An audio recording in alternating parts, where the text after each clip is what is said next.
오늘 아침에 주시는 하나님 말씀은 신약성경 사도행전 3장 1절부터 10절까지 말씀드리겠습니다.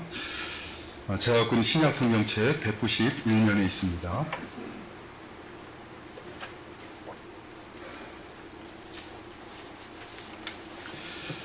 오늘 본 말씀 찾으신 줄 알고 사도행전 3장 1절부터 봉독해 드립니다. 제9시 기도 시간에 베드로와 요한이 성전에 올라갈새 나면서 못 걷게 된 이를 사람들이 메고 오니 이는 성전에 들어가는 사람들에게 구걸하기 위하여 날마다 미문이라는 성전문에 두는 자라. 그가 베드로와 요한이 성전에 들어가려 함을 보고 구걸하거늘 베드로가 요한과 더불어 주목하여 이르되 우리를 보라 하니 그가 그들에게서 무엇을 얻을까 하여 바라보거늘 베드로가 이르되 은과 금은 내게 없거니와 내게 있는 이것을 내게 주노니 나사렛 예수 그리스도의 이름으로 일어나 걸으라 하고 오른손을 잡아 일으키니 발과 발목이 곧 힘을 얻고 뛰어서서 걸으며 그들과 함께 성전으로 들어가면서 걷기도 하고 뛰기도 하며 하나님을 찬송하니 모든 사람이 그 걷는 것과 하나님을 찬송함을 보고 그가 본래 성전 미문에 앉아 구걸하던 사람인 줄 알고 그에게 일어난 일로 인하여 심히 놀랍게 여기며 놀라니라. 아멘. 오늘 함께 읽으신 본문 말씀은 기도하기 위해 성전에 올라가던 베드로와 요한이 한 안짐뱅이를 고쳐준 사건입니다. 우리가 읽은 이 본문 말씀, 이 사건을 통해 교훈하고자 하는 핵심 내용은 성령으로 세워진 하나님의 교회 곧 예수 그리스도의 이름이 그 안에 역사하는 교회의 영적 특징이 무엇인가에 대해서 교훈하는 말씀입니다. 마태복음 5장 13절 말씀을 보면 예수님께서는 이렇게 말씀하셨습니다. 너희는 세상의 소금이니 소금이 만일 그 맛을 잃으면 무엇으로 짜게 하리요? 후에는 아무 쓸데없어 다만 밖에 버려져 사람들에게 밟힐 뿐이니라. 너희는 소금이니 이 말씀은 누구에게 하신 말씀입니까? 누구에게 주신 말씀입니까? 당시에 예수님을 주로 믿고 고백하며 따르던 제자들에게 주신 말씀이요. 오늘날 적용해 말한다면 당시의 제자들처럼 예수님을 믿고 따른다고 고백하는 우리들, 오늘날 성도들, 교회들에게 하시는 말씀입니다. 주님께서 말씀하시기를 제자들에게, 오늘날 성도들에게 말씀하시기를 너희는 세상의 소금이라는 것입니다. 너희는 세상의 소금이 될 것이다 라고 미래형으로 말씀하신 것이 아니라 지금 현재 여기서 너희는 소금이다 이렇게 말씀하셨습니다. 그러니까 신자들, 개개인뿐만 아니라 신자들의 모임인 교회는 성령을 선물로 받은 성도들로 세워진 하나님의 교회는 이 세상에서 소금과 같은 존재라는 것입니다. 소금을 입에 대면 그 맛이 어떻습니까? 우리가 다 잘 알죠. 단맛을 내면 소금이 아닙니다. 아무 맛도 나지 않으면 소금이 아닙니다.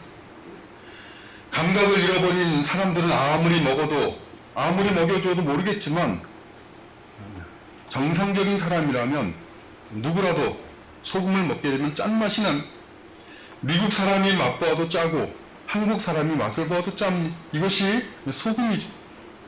그런데 이 소금이 그 맛을 잃어버리면 어떻게 된다고 말씀하셨습니까? 소금이 만일 그 맛을 잃으면 후에는 아무 쓸데없어 다만 밖에 버려져 사람들에게 밟힐 것이다 라고 교훈하셨습니다. 소금이 그 맛을 잃으면 아무리 산처럼 쌓아놓아도 아무 소용이 없습니다. 그 맛을 잃게 되면 그저 아무 쓸데없는 것이 아니라 버림을 당하여 밖에 있는 사람들에게 짓밟히게 될 것이다 라고 분명히 교훈하셨습니다. 하나님의 은혜로 교회에 세워진 교회도 성도들도 마찬가지. 하나님의 교회는 하나님의 교회다운 맛이 있는 것이 성령을 선물로 받은 신자들로 이루어진 그들로 세워진 교회는 성령으로 세워진 교회다운 맛이 있습니다. 그 맛을 잃으면 교회가 아무리 많아도 교회가 아무리 커도 교회가 아무리 부자가 돼도 그 존재의 가치를 잃어버릴 뿐만 아니라 주님께서 말씀하신 것처럼 세상 사람들에게 짓밟히게 되는 것입니다. 오늘 본문 말씀을 통해 교회가, 특별히 우리 교회가 하나님의 교회로 세워지기 위해서 가지고 있어야 되는 영적인 맛, 영적인 특징이 무엇인가를 깊이 생각하고 그 맛을 지키고 유지하기 위해서 함께 믿음으로 합력하실 뿐만 아니라 그 맛을 우리 가정과 교회와 학교와 직장과 세상에 증거하는 그런 신앙생활하는 우리가 되시기를 바랍니다. 오늘 본문은 1절 말씀을 보면 베드로와 요한이 제9시 기도 시간에 성전에 올라갔다라는 말씀으로 본문이 시작되고 있습니다. 여기 말한 제9시는 오늘날로 말하면 오후 3시를 의미합니다. 당시의 유대인들은 오전 9시, 정오, 그리고 오후 3시 이렇게 하루에 3차례 기도를 하였습니다. 가능하면 성전으로 올라가서 기도하고 그러나 성전에 올라갈 여건이 되지 않으면 그들이 자기가 있는 그곳에서 하나님의 임재를 상징하는 예루살렘을 향하여서 기도하였습니다. 당시에 유대인이었던 베드로와 요한도 이런 관례를 따라 기도하러 성전으로 올라갔습니다. 성전 문을 겉에 있는 밖에 있는 문을 들어가면 이방인의 뜰이 나오게 되는데 이방인들만이 들어갈 수 있는 이방인들까지 들어갈 수 있는 것이 이방인의 뜰입니다. 이방인의 이 뜰을 지나면 유대 여인들까지 들어갈 수 있는 뜰이 나오게 되는데 이때 이 이방인의 뜰을 지나서 여인들의 뜰로 들어갈 때 그때 통과해야 되는 성전 안에 있는 문의 이름이 미문이 미문이란 아름다운 미자에 문문자를 사용해서 아름다운 문이다 이런 뜻입니다. 그러니까 여인의 이방인의 뜰에서 여인의 뜰로 들어가는 그 문이 아름답게 화려하게 세워졌기 때문에 미문이라 이렇게 부른 것입니다. 그런데 베드로와 요한이 성전에 기도하러 올라가던 중 미문에 앉아서 구걸하는 안징뱅이를 만나게 되었습니다. 이 사람은 오늘 본문 2절에 보니 나면서부터 안징뱅이가 된 사람이라 이렇게 밝히고 있는데 다음 장인 사도행전 4장 22절 말씀에 보면 이 사람은 40여 세쯤 된 사람이었습니다. 그러니 이 사람은 40여 년간 안징뱅이로 살아온 사람인 것입니다. 근데 나면서부터 안진뱅이가 된 사람이 어떻게 성전 미문에 와서 앉아있는 것입니까? 오늘 보면 2절에 보니 사람들이 날마다 그를 메고 와서 성전 미문 앞에 내려놓았다 이렇게 밝히고 있습니다. 사람들이 왜 날마다 그를 메고 와서 미문 앞에 내려놓았겠습니까? 그로 하여금 성전으로 들어가는 사람들에게 구걸하도록 하기 위함입니다. 안진뱅이도 먹고 살아야 되니 성전에 들어간 사람들에게 구걸하여 먹고 살라라고 성전 미문 앞까지 메고 와서 내려놓는 수고와 봉사한 것이. 그러나 사람들은 이 안진뱅이를 하나님의 성전 안으로 데리고 들어가진 않았습니다. 오늘 본문에 그것을 그 이유를 밝히고 있지는 않지만 당시 유대인들은 나면서부터 안진뱅이가 된 이 사람은 하나님에게 저주를 받은 사람이라고 생각을 하였습니다. 하나님에게 저주를 받았으니 나면서부터 안진뱅이가 된 것이 아니냐라고 그렇게 생각한 것이죠. 그러니 그는 이 나면서부터 안진뱅이로 태어난 그는 하나님 계신 하나님의 임재를 상징하는 성전에 들어가기에 합당치 않은 자요. 하나님에 나아가서 기도할 자격도 되지 않는 사람이라고 그렇게 여겼던 것입니다. 그저 그를 인간적으로만 불쌍히 여겨서 굶어 죽지 않도록 구걸할 수 있도록 많은 사람들이 출입하는 미문 앞에 앉혀놓은 것입니다. 이것이 그를 위해서 나면서부터 안진뱅이가 된 그 사람을 위해서 사람들이 할 수 있는 최고의 친절이요, 최고의 수고요, 최고의 봉사였던 것입니다.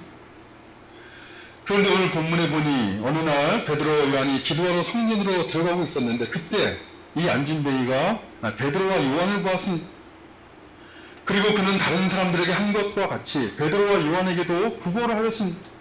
머리를 숙여서 한 푼 달라라고 구걸을 한 것입니다.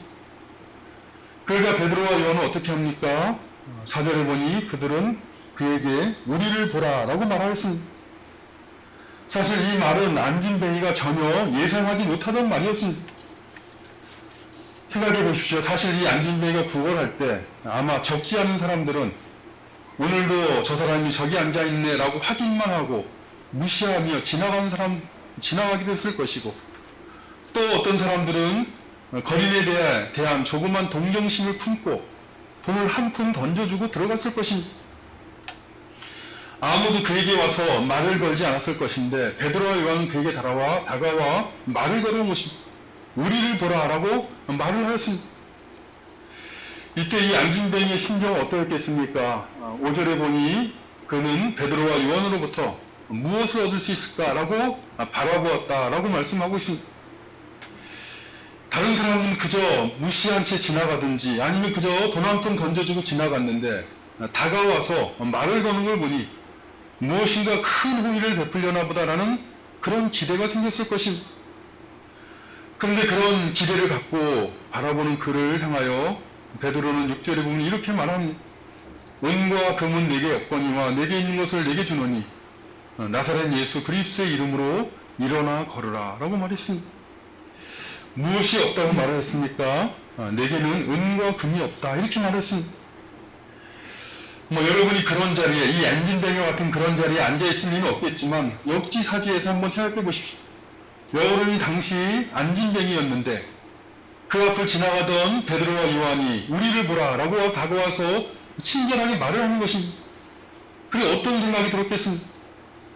무엇인가 큰 호의를 베풀려나 보다 라고 기대하며 그를 바라보았을 것인데 그런데 왜 베드로는 우리 나에게는 은과 금이 없다 라고 말을 하는 것입니다. 그 순간 이 안진뱅이의 마음은 낭망이 되며 실망이 되었을 것입니다. 어쩌면 그 다음 말은 귀에 들어오지도 않았을지도 모릅니다.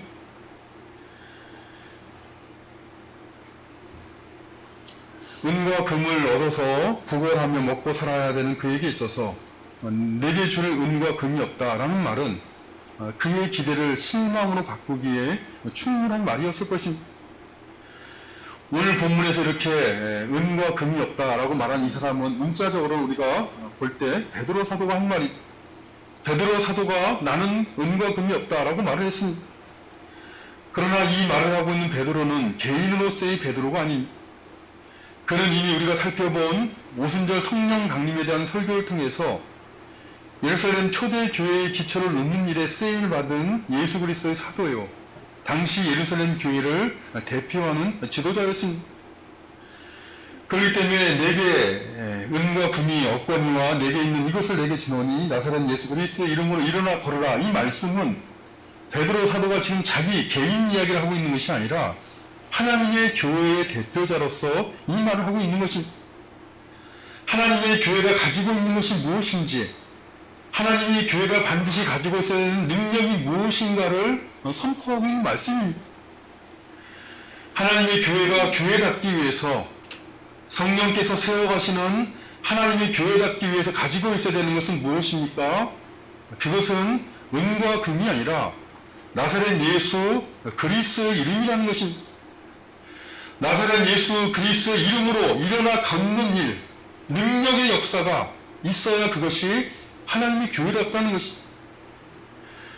은과 금으로 대표되는 세상의 힘이 아니라 예수 그리스도의 이름이 그 안에서 능력으로 역사하는 것이 하나님의 교회가 갖고 있는 영적 특징이요. 그 맛이라고 선포하고 있는 것입니다.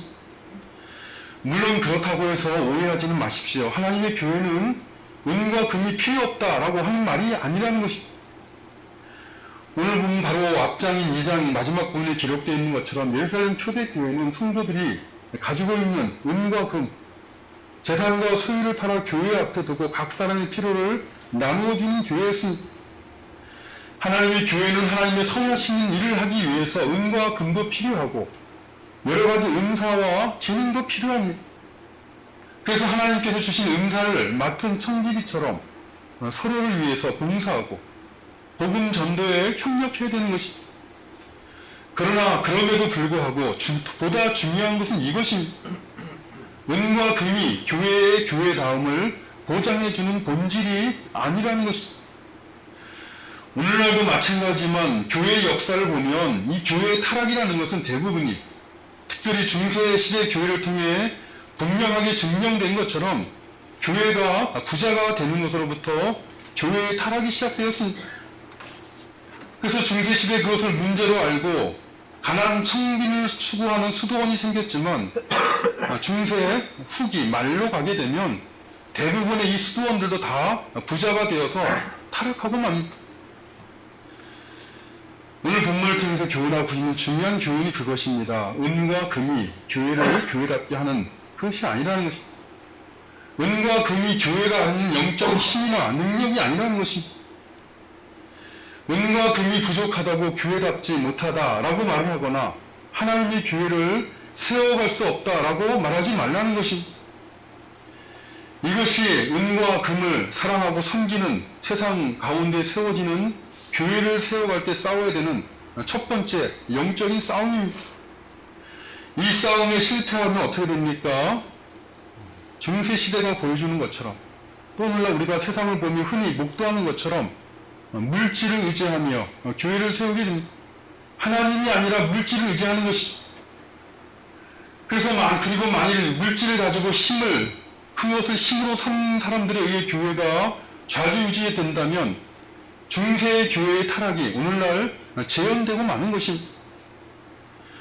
성령의 강림하심으로 시작된 하나님의 교회는 은과 금으로 대표되는 세상적인 능력과 힘이 발휘되는 것이 아니라 예수 그리스도의 이름으로 안진뱅이가 일어나 걸어가는 생명의 역사가 일어나는 것입니다. 우리의 구원자 되신 예수 그리스도의 이름이 역사에서 죽은 자를 살리시는 하나님의 능력을 맛보고 무지함과 부패함 가운데 멸망의 길을 걸어가는 자들이 생명의 길로 걸어가도록 인도하시는 하나님의 능력을 맛보는 것이 하나님의 교회인 것입니다. 육신의 일을 도모하는 자들의 속사람이 바뀌어서 성령을 따라 행하도록 행하시는 구원의 능력이 역사하고 있는 것을 맛봄으로 영적인 생명을 누리는 것, 그것이 하나님의 교회인 것입니다. 간절히 소원하기는 우리 주의 영광교회에 속한 성도들 모두가 은과 금으로 대표되는 세상의 힘이 아니라 예수 그리스도의 이름이 내 안에 그리고 우리 안에 능력으로 역사하고 있음을 서로를 통해 확인하며 감사하는 그런 신앙생활하는 우리 모두가 되시기를 바라는 것입니다. 오늘 본문 안에서 이 안진뱅이에게는 예수 그리스도의 이름으로 어떤 변화가 일어났습니까? 은과 금은 내게 없거니와 내게 있는 이것을 내게 주노니 나사렛 예수 그리스도의 이름으로 일어나 걸으라 라고 선포한 베드로는 이제 내가 선포하였으니 혼자 일어나 걸으라 라고 가만히 두고 본 것이 아니라 이어진 7절에 보니 오른손을 내어 그의 손을 잡아 일으켰다 이렇게 말씀하고 있습니다. 베드로가 손을 내밀어 안진뱅이의 오른손을 잡자 안진뱅이는 어떻게 했습니까? 은과 금도 없다면서 무슨 말이냐라고 하며 실망하며 손을 뿌리친 것이 아닌 오늘 본문에 기록되어 있지는 않지만 그는 그의 오른손을 내밀어 베드로의 손을 붙잡았습니다. 그러자 어떤 일이 일어납니까? 그의 발과 발목이 힘을 얻었습니다. 만일 그가 은과 금이 없다는 말에 실망하고 손을 뿌리쳤다면 손을 내밀지 않았더라면 이러한 놀라운 일이 일어나지 않았을 것입니다. 8절에 보니 그는 일어나 걷기도 하고 뛰기도 하였습니다. 그리고 베드로와 요한과 함께 가장 먼저 한 일이 뭡니까? 성전으로 들어가서 하나님의 임재가 계신 성전으로 들어가 마음껏 걷고 뛰고 하나님을 찬송하였다라고 말씀하고 있습니다. 생각해 보십시오. 자유롭게 걷지 못하여서 평생 40년 동안 남에게 의존하며 평생을 구걸하며 살아야 되는 이 안진뱅이가 예수의 이름을 의지하여 믿음으로 일어나 걷기도 하고 뛰기도 하였습니다. 더 이상 사람들에게 구걸하지 않아도 되는 자유로운 사람이 되었으니 얼마나 기쁘고 즐겁고 감사했겠습니까? 그러면 그가 제일 먼저 한 일은 성전으로 들어가는 것이었습니다. 성전으로 들어가서 평생 동안 성전 문 앞에 앉아 성전으로 들어간 사람들을 바라보기만 했던 그가 이제는 성전으로 들어가 하나님을 찬송한 것입니다. 나면서부터 안진뱅이에 대해 40년 동안 구걸하던 그는 아마 하나님을 원망하며 평생을 살았을지도 모릅니다. 나면서부터 안진뱅이로 태어난 자신의 신세를 늘 한탄하며 자신을 낳은 부모를 원망하고 또 하나님을 원망했을 것입니다. 그러나 예수 그리스도의 이름으로 일어나 걷고 뛰게 된 그는 이제 하나님 앞으로 달려나가며 그의 입으로 하나님을 찬미하며 하나님께 영광을 돌리는 자가 된 것입니다. 어떻게 이런 변화가 그에게 일어난 것입니까? 나사렛 예수의 이름이 그 안에서 능력으로 역사하였기 때문에 그렇습니다. 구원자 되신 주님의 능력이 그 안에서 능력으로 역사했다는 것입니다. 하나님의 교회가 갖고 있는 그 맛, 하나님의 교회의 영적 특징, 하나님의 교회의 비밀이 무엇입니까? 하나님의 교회 안에는 예수 그리스도가 함께 하신다는 것이, 예수 그리스도의 이름에 합당한 생명의 능력이 그 안에 역사하고 있다는 것이,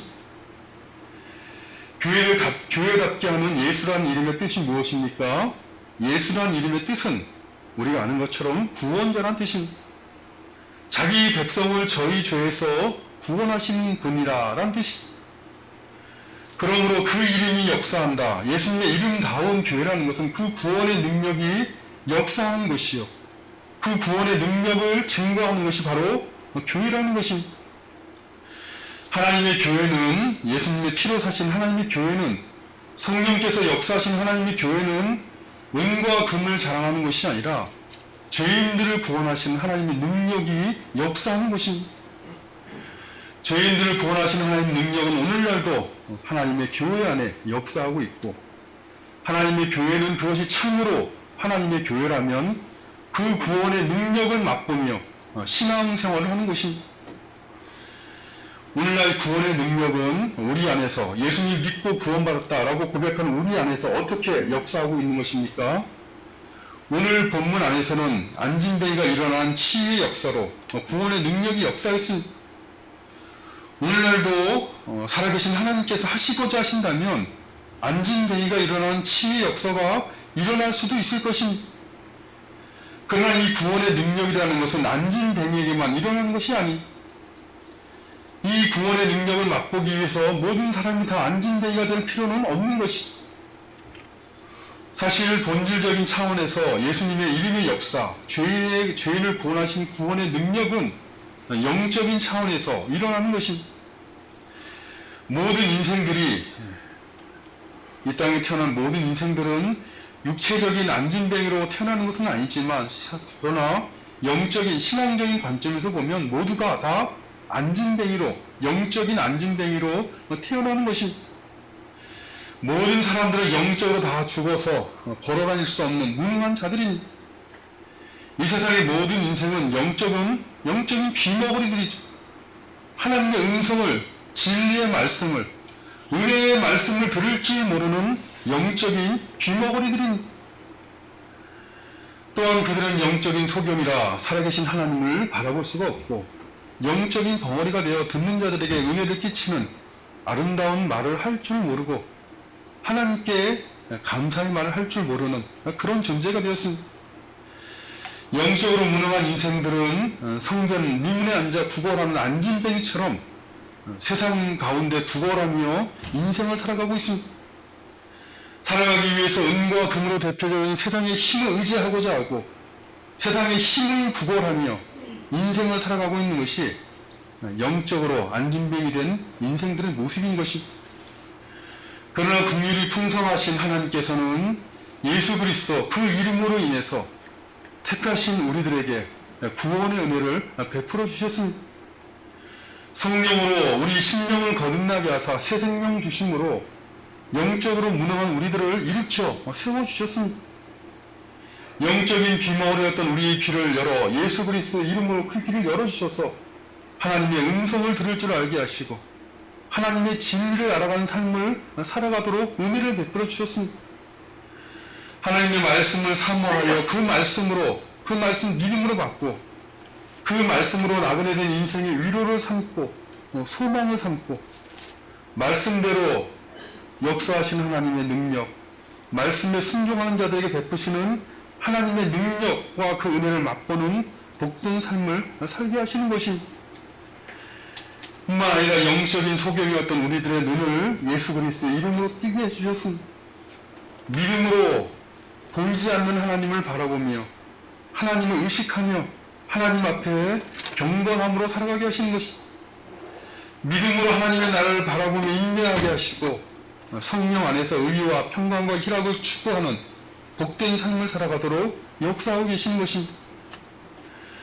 예수 그리스도의 이름으로 역사하는 구원의 능력은 또한 영적인 벙어리였던 우리들의 입을 예수님의 이름으로 열게 하십니다. 영적인 벙어리들은 입을 열면 무슨 말을 합니까? 로마서 3장 13절과 14절을 보면 그들의 목구멍은 열린 무덤이요 그 혀로는 속임을 일삼으며 그 입술에는 독사의 독이 있고 그 입에는 저주와 악독이 가득하다라고 말씀하고 있습니다. 다른 사람을 비난하고 정죄하고 비판하는 말이 영적으로 무능력한 사람들의 입에서는 자연스럽게 나오는 것입니다. 그러나 예수 그리스도의 그 이름으로 말미암아 그 이름으로 임한 구원의 능력은 그 능력이 임한 자들의 입의 말을 바꾸는 것입니다. 입을 벌며 하나님을 의식하여 기도하게 하시고 하나님을 찬양하게 합니다. 입을 벌려 하나님 앞에 합당한 말, 선한 말을 하게 하셔서 듣는 사람들에게 덕과 은혜를 끼치게 하시는 것입니다. 참으로 진리의 말씀을 깨닫고 하나님을 사랑하는 자가 되는 것, 믿음의 눈을 열어 하나님을 바라보며 의와 평강과 희락을 추구하는 것, 하나님이 기뻐하시는 말을 하며 하나님을 찬양하는 자가 되는 것, 이 모든 것들이 예수 그리스도의 이름으로만 가능한 것입니다. 이것이 예수 그리스도의 이름이 역사하는 하나님의 교회가 가지는 영적인 맛, 영적인 비밀이요, 능력이요, 특징인 것입니다. 살아계신 하나님께서는 오늘날도 동일한 이 구원의 능력의 역사를 예수님의 이름으로 우리 가운데, 믿는 자들 가운데 행하시는 분이십니다. 살아계신 하나님은 오늘 본문의 란진뱅이와 같은 우리들을 예수 그리스도의 이름으로 일으켜 세우시고 하나님을 향하여 생명의 길을 걷게 하시고 하나님의 영광을 위해 달려가게 하시고 하나님을 찬미하는 역사를 이 시대 가운데 우리 있는 곳에서 이루어 가시는 것입니다. 예수 그리스도의 이름으로 일어나 걷게도 하시고 뛰게도 하시며 하나님을 찬미하게 하신 이 구원의 역사가 우리 모든 성도들의 가정과 또 우리를 통해 세워가시는 이 교회 안에 풍성하게 일어나도록 은혜 베풀어 주시기를 바라는 것입니다. 세상의 소금으로 부르신 하나님의 부르심 앞에 충성하는 우리 모두가 되시기를 간절히 바라는 것입니다. 아버지 하나님 감사합니다. 영적으로 안진뱅이가 되어 살아가던 저희들을 예수 그리스도의 이름으로 일으켜 세워주시고 또 자녀 삼아 주심을 감사드리옵나이다. 오늘도 이 광야와 같은 세상에 살아가는 저희들을 불쌍히 여겨주셔서 영적으로 깨어서 생명의 길을 걸어갈 수 있도록 도와주시고 날마다 하나님을 가까이 하는 저희들 되도록 도와주시옵소서. 예수 그리스도의 이름으로 역사하는 구원의 능력이 날마다 저희 심령과 마음을 새롭게 하도록 도와주셔서 이 세상의 것을 의지하며 구걸하는 인생을 살아가는 것이 아니라 예수 그리스도의 이름으로 일어나 걷고 뛰며 하나님을 찬미하는 인생을 살아갈 수 있도록 도와주시옵소서. 예수 그리스도의 구원의 능력을 증거하며 하나님 나라의 증인된 삶을 살아갈 수 있도록 도와주시옵소서. 예수님의 이름으로 기도드리옵나이다.